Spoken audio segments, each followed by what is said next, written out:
Director Ram Gopal వర్మపై case నమోదైంది. CM Chandrababu, ఉప ముఖ్యమంత్రి పవన్ కళ్యాణ్, మంత్రి నారా లోకేష్ పై సోషల్ మీడియాలో అసభ్యకర పోస్టులు పెట్టారని పెదపరిమికి చెందిన రైతు సంఘం మాజీ ఉపాధ్యక్షుడు నూతెలపాటి రామారావు పోలీసులకు ఫిర్యాదు చేశారు. దీంతో పోలీసులు రామ్ గోపాల్ వర్మపై కేసు నమోదు చేశారు.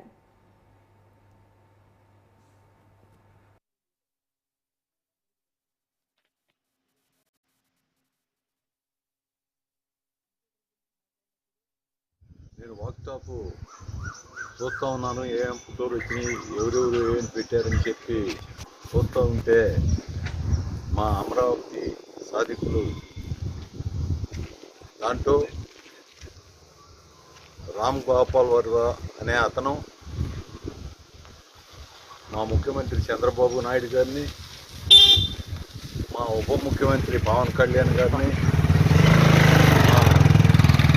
ఐటీ శాఖ మంత్రులు లోకేష్ గారిని వాళ్ళకి కోకలు కట్టి ఫోటో పెట్టాడు. అదే కాకుండా గేదెల ముఖాలకి వీళ్ళ ఫోటోలు పెట్టి వీళ్ళు గేదెలని అర్థం వచ్చేటట్టుగా ఫోటోలు పెట్టాడు. అందుకని ఈరోజు నేను పుల్లూరు పోలీస్ స్టేషన్కి వచ్చి ఆ రామ్ గోపాల్ వర్మ మీద కేసు పెట్టడం జరిగింది. ఈ కేసు పెట్టి అతని మీద యాక్షన్ తీసుకోవాలని చెప్పి